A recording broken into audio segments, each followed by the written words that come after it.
So this session is called Building Community Digitally. And in this session, we're going to be talking about how do we create a classroom community when we are either in a physical space or not in a physical space. Right now, there's a lot of unknowns for a lot of districts in Minnesota.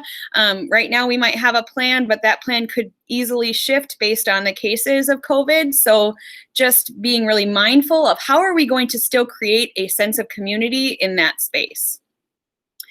So before we get started, I would like you in the chat, if you could just share your name, the grade you teach, and where you teach, and something maybe from today, maybe from the summer, maybe from distance learning that was either new to you or just had a cool new feature. For me, it would be GimKit. I had heard about it a lot, but I had not tried it until today. So go ahead in the chat right now and just share a little bit about who you are.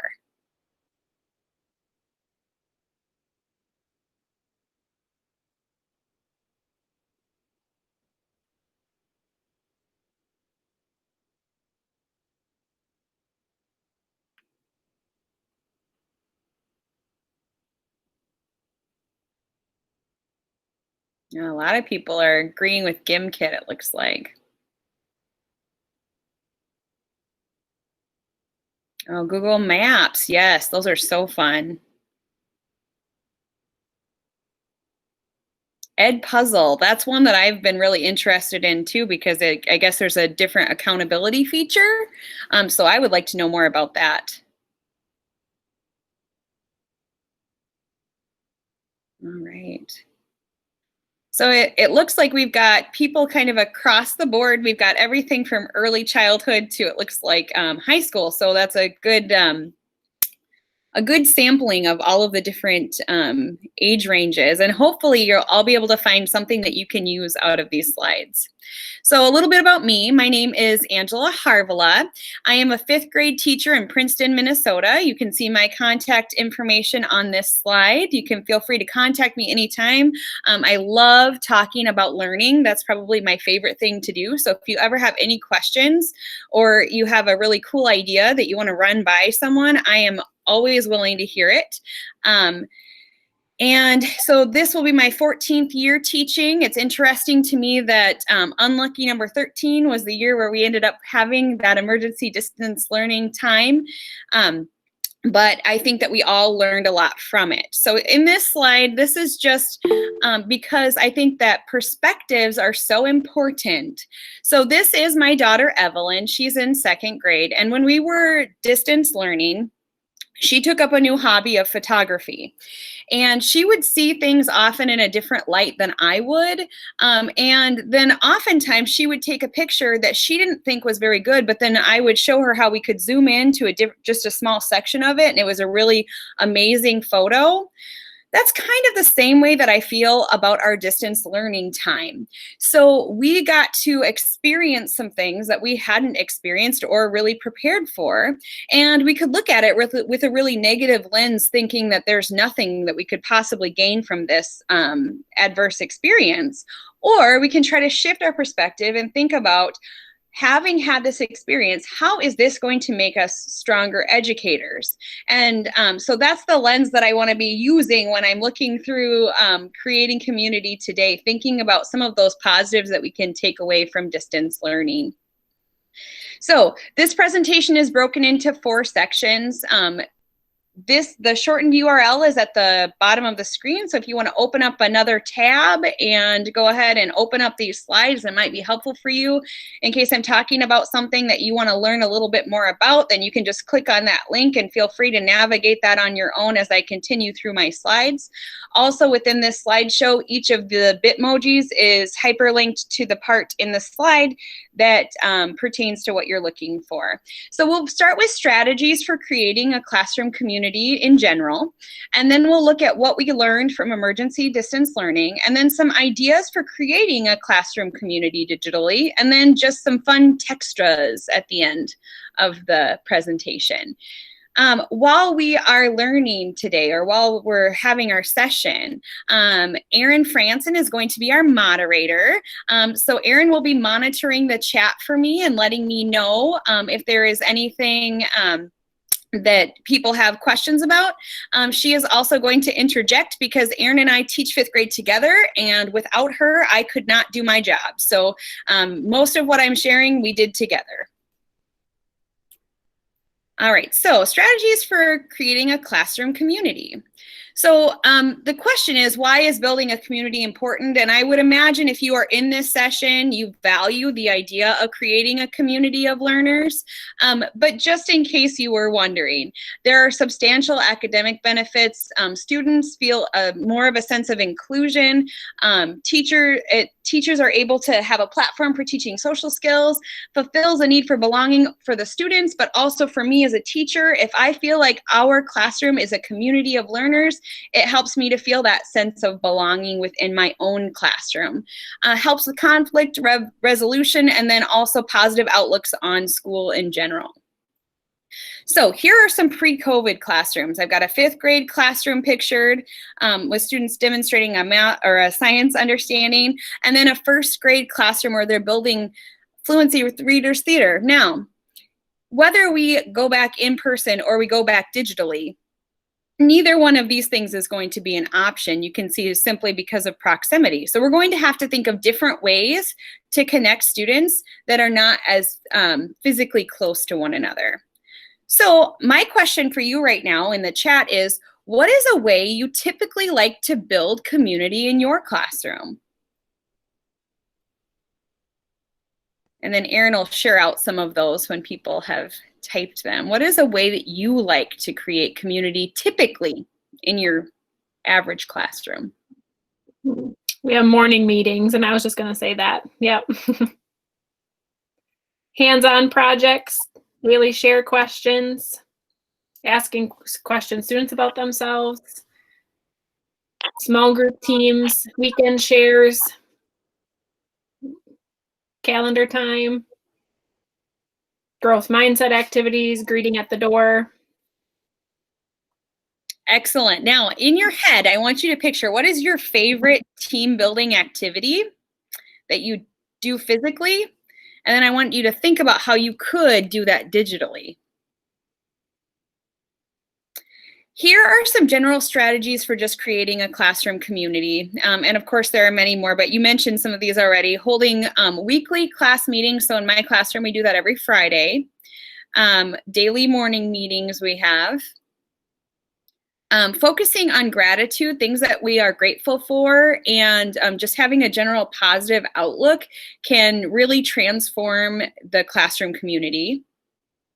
Working together toward a shared goal, whether it be this year, my students, for whatever reason, got really excited about a plastic spider, and they ended up creating a whole little habitat for that plastic spider, and they were working together toward that goal, and it really didn't pertain to my curriculum, but it was something that just kind of held them together.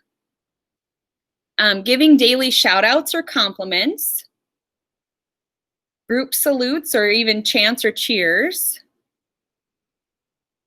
Closing meetings with appreciate. We always did at the end of the day, what's something that you appreciate, what's an aha for the day, and then we closed with some sort of a chant, and the kids would make up those chants on their own. And then collectively developing class norms. I cannot say that enough. When students are part of owning the routines for the class, they are much more likely to want to follow those routines because it's something that they help develop. And then having an opportunity for student voice. And then here are just some other things that I do. So in my classroom, I make an effort to build relationships of mutual trust and respect between students and myself, but then also facilitating those relationships student to student, and then just making sure that we have an overall class-wide climate. We establish expectations and rules together, but then we also create a mantra for words to live by for the year. And it's something that we can always fall back on. If we are a kind, creative class, oftentimes then we will talk about that. We'll say, hey, what are we doing to be a kind, creative class today? And it just helps us with that shared goal. Creating common experiences, which I'll share a little bit later, providing opportunities for collaboration and genuine feedback. Feedback from me, but also feedback from student to student is really important. Encouraging and amplifying student voice. The students are in charge of the classroom. I'm just there to facilitate the learning. And then capitalizing on academic conversation. And I'll talk more about that as we get going with the things that we learned. So here are some things for you to consider whether you are going back in person or online. These are questions that I posed for myself so that I can be mindful of them as I'm making my decisions for in the weeks to come. First, how will you develop deliver synchronous and asynchronous content? So knowing not only might we have things that are happening collectively, but then also students are going to be ready for an asynchronous experience. Could be based on their, they can go through the curriculum a little faster, they need a little more time, or it could have to do with just technology access and needing a different time to be able to access that content. So how will I deliver both of those things? How will you communicate and develop relationships with parents? For me, that is always the struggle. So thinking about how am I going to be very intentional about developing those relationships. Developing relationships with kids is maybe a little bit easier. With parents, it takes a little bit more work. Then how will you communicate and develop relationships with students? How will you facilitate respectful connections among your students? What defines the class climate that you hope to build? So thinking about what really matters, because we're not going to be able to do things on a large scale like we typically have done. So thinking about what are the things that really matter, those are the things that we need to focus on. How will you encourage and amplify student voice? You're going to use something like Flipgrid. How are students going to be able to share out in front of the classroom and make it so that their voice is heard in the classroom, and not only heard, but that students are really taking in and understanding one another's perspective on content? How will you teach technology expectations and navigation of various platforms? Thinking about anything that we have kids to do, we need to teach them how to do that. So how are we going to build in time in our day? It might look very different than it has in years past. How will you provide feedback and teach your students to provide feedback to one another? And then in what ways will every student recognize their value in your class? And that is maybe the most important question that we have to answer as educators. How is every child going to know that they are instrumental in that classroom community? Some students might be physically present, some students might be in a digital space. How are all of those students going to feel valued and important to our classroom? So here are some lessons that we learned from emergency distance learning. And I say emergency because this was not something that we knew was coming. And so our preparation for it was very different. And people were in almost a state of panic. And the moments that we were going into this, there was so much unknown that I think that it was a very different situation than we will experience as we go forward with this school year.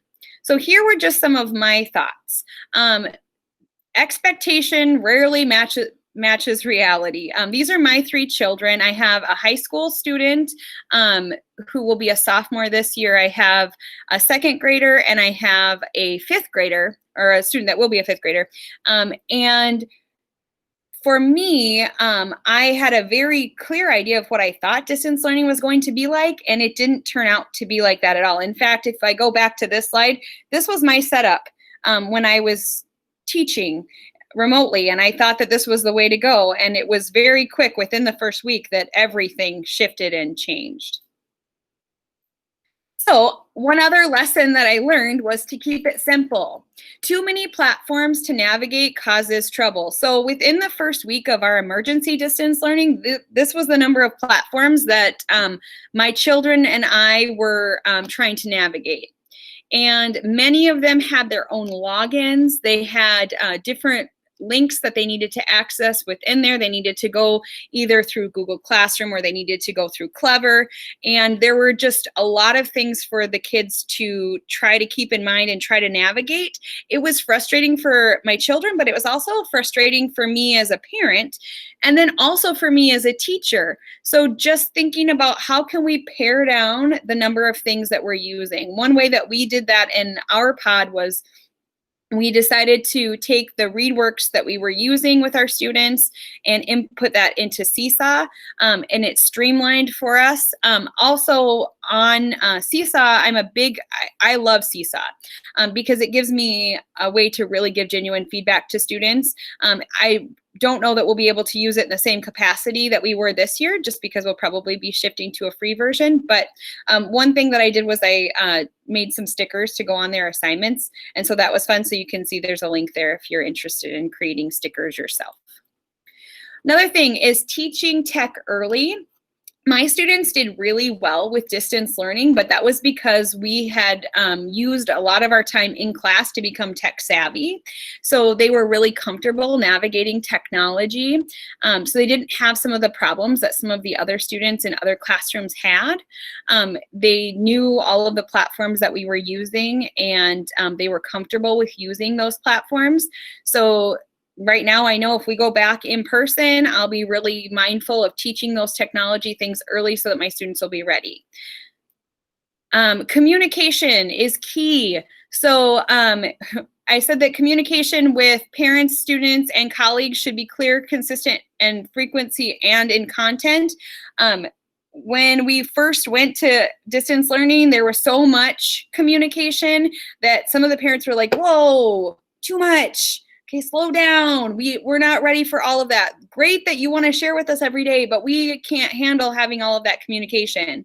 So thinking about having a consistent day. So I ended up being on Fridays. I would send a weekly update about how their child was doing in the class, and then also what to expect the next week. And parents were really appreciative of having that communication. I also sent that same email to students because in 5th grade and beyond, students are really the owners of their learning. They don't need their parents to be holding their hand as much. And so the students appreciated knowing how they were doing and then what to expect from the following week. So just having a consistent time, not emailing all the time, which I can see already our district is maybe struggling with, like some other districts, so sending a lot of emails and a lot of communication. So trying to pare it down and being consistent.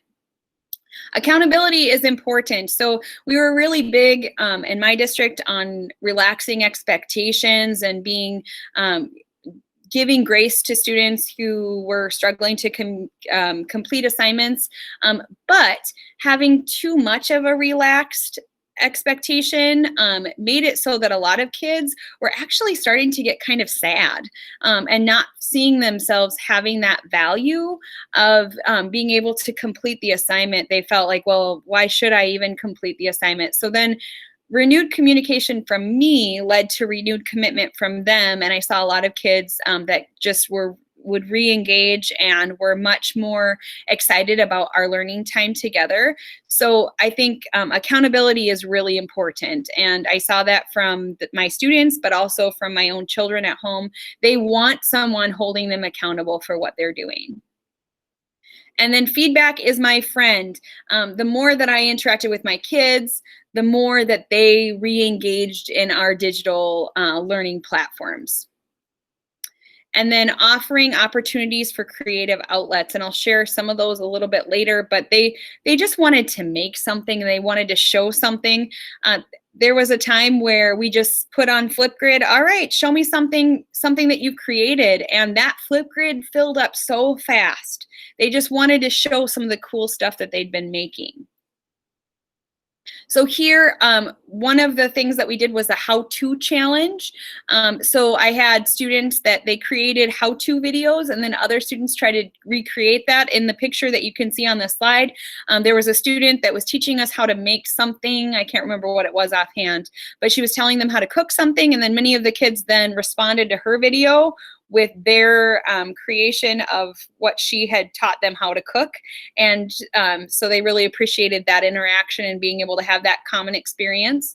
A colleague of ours created a choice board every week with just some extension activities. And there weren't a lot of kids that enjoyed doing that, but for the 3 kids that I had that did it, they really enjoyed having those options, those extra things, so that they could just feel another sense of accomplishment. And then another colleague of ours, Jody Burling, created some Lego challenges. And so the kids would have like a Lego lady challenge each day. And then my own children really appreciated this. They would build it, and then they would upload what they built to Flipgrid, and they enjoyed showing that off. And then academics can create the most meaningful connections. It's great to talk about, your favorite color or your favorite, I don't know, animal. But what can be more meaningful is having a rich discussion about academic understanding, similar to the number talk that we saw on that first slide, or just even text. As we were reading, when students were responding to the text, it really created a dialogue for really deep discussion, even though we were apart. So giving them the opportunity to talk about the academic learning can really be a vehicle for creating community in the classroom. And then for me, both small group and whole group meetings were necessary. And that might even have to be in a digital format, even if we are in person, knowing that we're not going to be able to move around our classrooms as freely. So what I did was, my students, before we left, they actually, we knew that we were probably going to be gone for a while.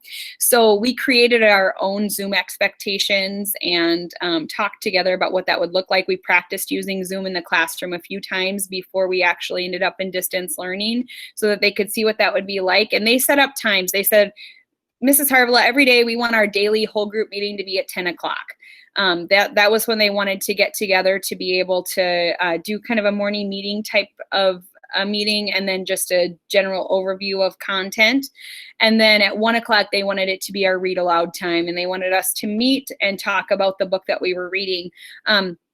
And then within that, though, I created time slots for my kids to sign up so that they could meet in small groups. And that time was more valuable than anything, I think. They really just loved to show up, and sometimes they wanted help with assignments, but more often than not, they just wanted to have just a conversation about what they were learning. And then individual messages can reach distant kids. Okay, I don't know if you were like me, but at the beginning of distance learning, everyone was super engaged and they were really excited and they were showing up to every meeting. And then a few weeks later, I lost some, and then a little more and a little more and a little more. And then at the end, there were maybe 12 kids that were showing up consistently. And so one thing that I did was I created Flipgrid shorts for them. And I just would send a message to the student specifically, and I would say, hey, so-and-so, I was just thinking about you. And then I usually would share some kind of an inside joke that we had. Or if there was, I even Googled just silly jokes and then would tell them a joke. And it was amazing how well that worked. When I sent a video that was just to that one student, and it took me maybe 2 minutes to be able to film it, send it, and it meant the world to them. So those were my lessons that I learned from emergency distance learning. Here are some ideas for creating digital community. First, have a clear idea about what kind of a community that you want to create. What is going to be important to your students and their success, and then what's important to you in a digital space. Everybody's classrooms, physical classrooms, are very different. Their digital classrooms are also going to be very different based on who the teacher is and what kind of a community they want to develop. In my classroom, community meetings are huge. So we typically, when we were in person, we would have a weekly Friday meeting. A student would lead the meeting. They would put up sticky notes with kudos or things that they were curious about, or things that concerns, things that they wanted to change, things that they were proud of. When we went to distance learning, they wanted to very much continue our weekly class meetings. And so then we did those class meetings digitally using Padlet. There's also Jamboard is another way to do that. And it's really fun because both of those have like a sticky note option that you can use and you can put up.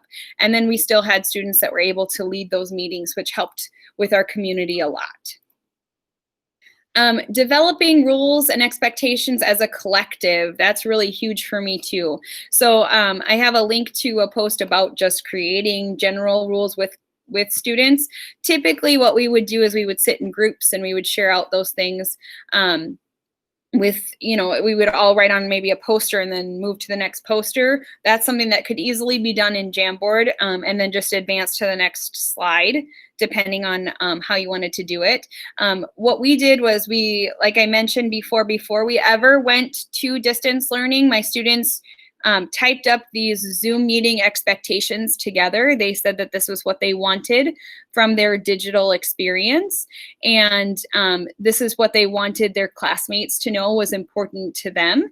And then we shared it out, and a lot of teachers I know in our district ended up using the expectations that I didn't create. It was my students. Erin, do we have any questions right now? Not yet. Okay, all right. So then also on here is a link to the do's and don'ts. This is something I did not create, but have permission from the author to share with you, of taking pictures of your work for Google Classroom or for Seesaw. I know my students didn't have a hard time because we'd practiced it a lot in class, but I can see that would be something. My younger daughter, she definitely struggled with, her work was not even readable when she would take a picture of it. So this kind of would help younger students to know how they can take a picture and share that work and make it something so that everybody could see it. All right, having a clear assignment schedule was really important. So just putting it out there for students so that they knew what to expect, so that they all felt like no one was blindsided and not knowing what was happening or what was expected as far as work was concerned. This is an example of what we had during emergency distance learning. It'll be different this year, but the bottom line is that they need to know what is expected. And this is something that we plan to do, whether we are digital or in person, as just something that they can reference so that they know what work is expected and when. And then here's an example from Nicole Cook. She actually was one of the teachers that was recognized this morning. This is my daughter's second grade teacher, and she did an amazing job of putting out every day in Seesaw. She would put out what their daily assignment was, and then she would record a video of herself explaining what needed to be done. And that was really nice for my second grader. Developing a mission statement. For me, this is central to who I am as a teacher and what we do as a classroom. This is this year's mission statement. They worked on it together. They happen to also collaborate on it digitally. So a tech version would just be having them vote on the words that they think that would be good to describe who they want to be as learners, and then being able to just develop that together and say what they want it to say, and then be also able to then vote on the appearance. I always print a poster. If we are in a physical space, I'll absolutely do that again. If we're digital, then I'll create a digital version. But the class mantra, it's something that we can always come back to. We can always say, this is who we are as a class. Remember, this is who we are as a class. And it really refocuses just the way that we're interacting with one another. Oops. Okay, collaboration is very important in a classroom, in any classroom.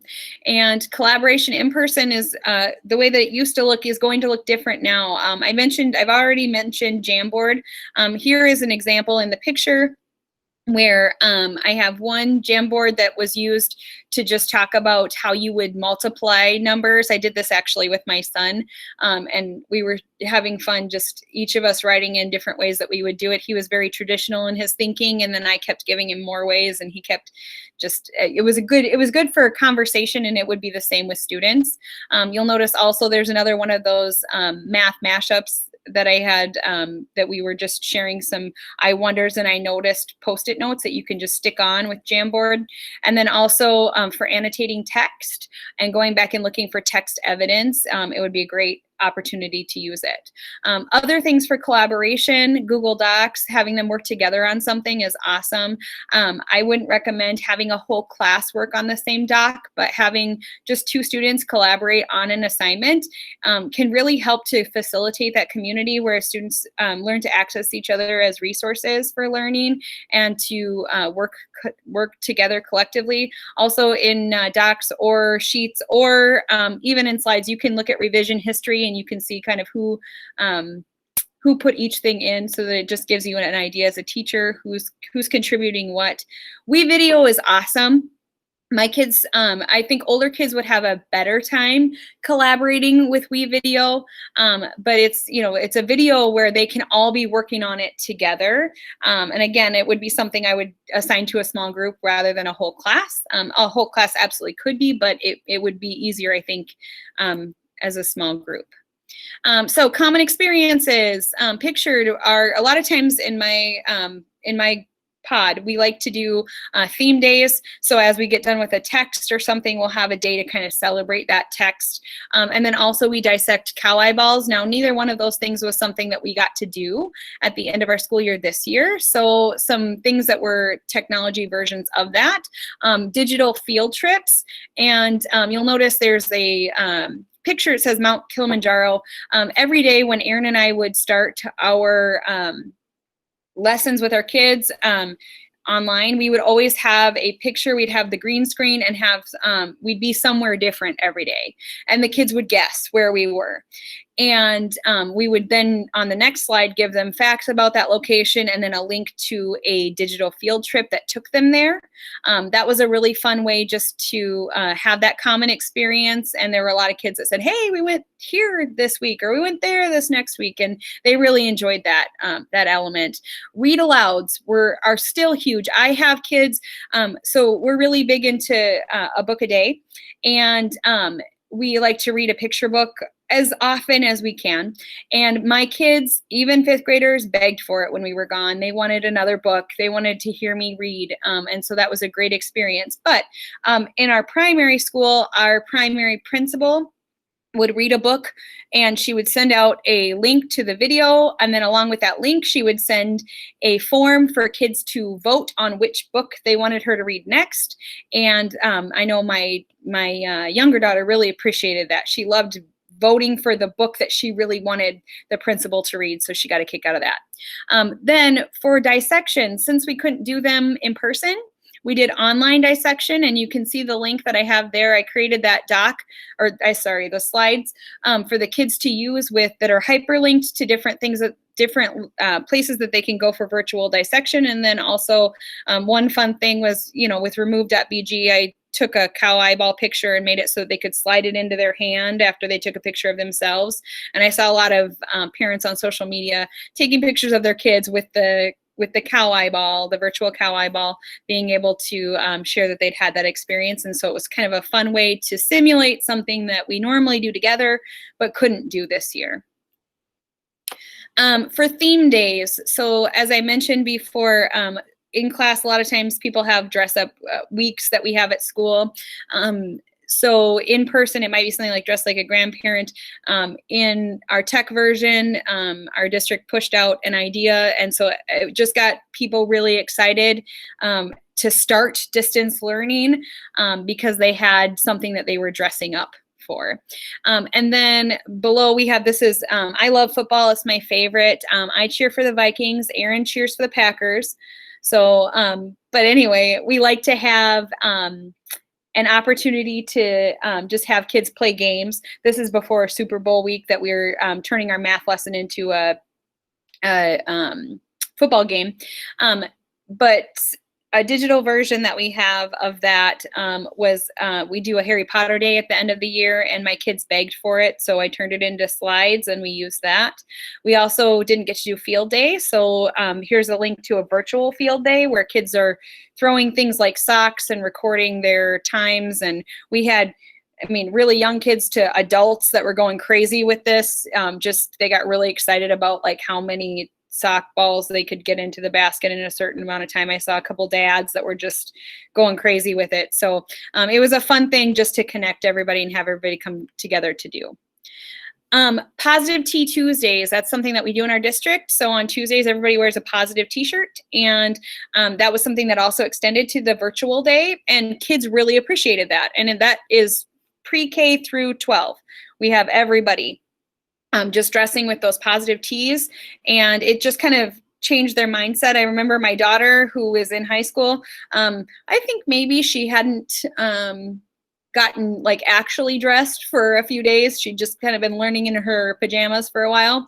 And so then dressing up for Positive Tea Tuesday was really good for her. And then I think put her in a different mindset for her learning that day. High fives. So high fives are awesome, but not something we're going to be able to do. So thinking of other options for that. I don't even know if elbow bumps are going to be allowed, but digital versions are awesome. You can send a virtual high five. There are tons of them that you can find. You can just Google virtual high five, and there are lots of different videos that you can just send to kids. Kids really appreciate that. This is the upper picture is my daughter when she was working with her teacher online, and she had done something really cool. They high-fived on the screen like that, and it was just acknowledging kind of something for them to both be celebratory about. So virtual high fives are an awesome option. For team building, so in person, we might build something out of straws to see, which one can build the highest structure, something like that. There are tons of tech versions out there, and I didn't create any of these, but there are lots of different ideas for you, everything from different kinds of read alouds to digital task cards, to directed draws, all kinds of things for creating community together, and just having that team building time. Digital Four Corners was something that I actually made just last week. I presented this same thing in a different conference last week, and when I was presenting this session, there was someone who had mentioned digital four corners. So I created a digital four corners, or would you rather. And the way that this works is the students can either type their names here, or you can just leave it as a number. And then they would just slide their preference to one side of the slide. So it creates that same would you rather or four corner experience just on a slide that you're collaborating on. So the link to that is on this slide if you want to take a look at that. Having creative outlets is huge. So one idea is doing a talent show via Zoom. That was something that my daughter's classroom did. Also, though, having a Flipgrid option for a talent show is great. On Flipgrid, also something that we did was mystery readers. The kids got a kick out of that. You'd play the recording of the person, and then they had to try to guess who it was that was the mystery reader. And so they really had fun guessing who was who. And then making the how-to videos, the Lego build challenges that I mentioned earlier, code.org.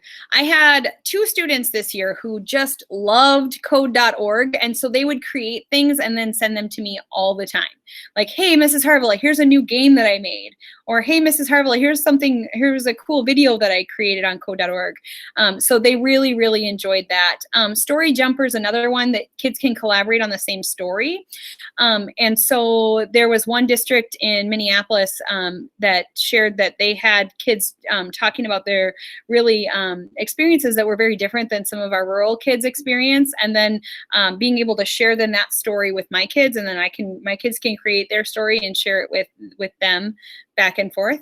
And down at the bottom, there's just a drawing tool. My son tends to struggle with anxiety, and for him, that drawing tool was awesome. It calms him down, and it's just a fun, and just you can create whatever artwork, and it's just a great way for him to just then show me, hey, look, Mom, look what I made, and I'm like, awesome. Or it's just, hey, this is just what calmed me down when I was feeling anxious. Other thing is, so Toy Theater has all kinds of stuff. Like there's one on there that's really similar to Minecraft, that they're building things, and then they can create, calculate the volume and area of what they're creating. And then there are all kinds of different art things. And I don't care how old you are, everyone loves art. Not everyone, but kids of all ages love art, including me.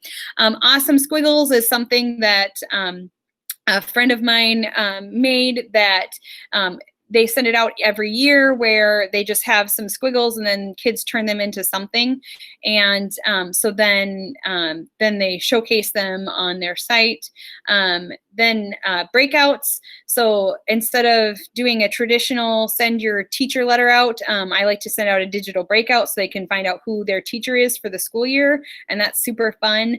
So there are tons of digital breakouts that a person could do. And then also, I just put a link to the Game Gal. So a lot of times I'm not sure, okay, when we're doing charades or something like that, what words should I use? This is a random generator that tells somebody, you know, like what they would be using for any of those kinds of games. Flipgrid has a ton of getting to know you activities. So, and they're already curated there. You can just pull right from Flipgrid and have your kids get going with those. And again, those work for any age range. And then another virtual getting to know you. So sharing a picture of your workspace. I wouldn't suggest this for young kids, but older kids, maybe. But more importantly, as a teacher, my students loved seeing where I was when I was teaching them. They just liked that was comforting for them. So sharing a picture of my workspace, having lunch conversations. So there were sometimes kids just said, hey, I just want to chat with you, Mrs. Harvala. Can we just chat? And I'd be like, sure. And then we would just both bring our lunch and we'd start a Zoom and just have a conversation just like we would in the classroom. Favorite thing sharing, inside jokes and silly photos. I can't undersell the importance of inside jokes. We had one student during digital learning who was typing and just couldn't get his typing out, and all of a sudden it just filled up our feed with cookie dough, the word over and over. So then that became like a kind of our little inside joke as a class for the rest of the time. Anytime anything would happen that was unexpected, we'd all say cookie dough. Creating common celebrations, ask and answering arbitrary questions can be fun. So then the next thing is effective feedback for teacher to student. I included a video link in here in case you want to know more about specific feedback, but feedback should always be specific, actionable, timely, and then, well, obviously respectful. So for me, if I ask a student to answer a question, I'm going to give them feedback on that answer regardless of what it is. So if I asked a question in Google Classroom, like maybe a text-dependent question, then I always make sure that I go back and answer that or respond to their answer to that question. I think that's really important because then kids know that I'm actually looking at their answers, and it also creates a connection between us. And then that can also be achieved through email or on Flipgrid. Just even every Flipgrid, you can do a Flipgrid response. Everyone sees that response, but just being able to respond to things that they've created is huge. It's also really, really important for kids to learn how to give one another feedback, and that can be done at any age level. And so there's some links about how to do that here, but I'm big into the kids giving one another respectful feedback.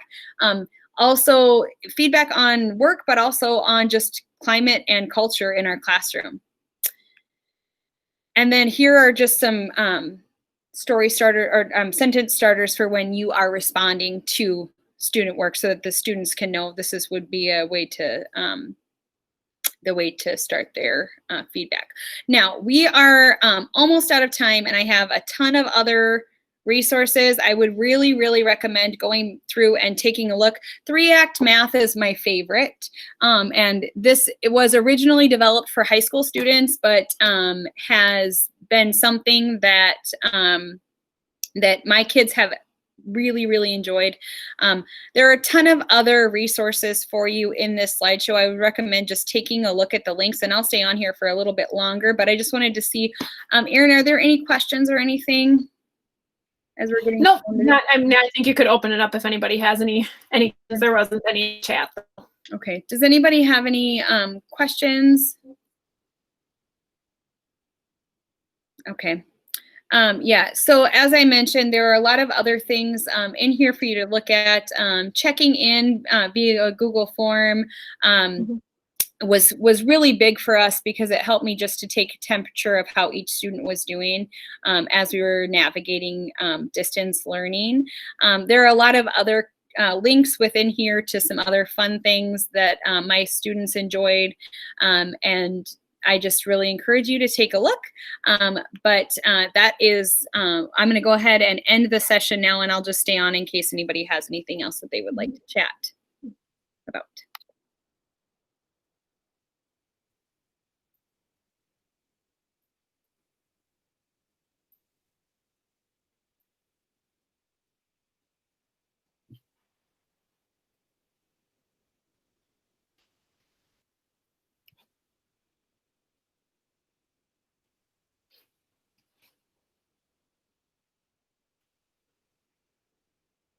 All right, did anybody have any questions or anything that you would like to talk about? Any idea? Does anybody have any really great ideas maybe that I didn't mention?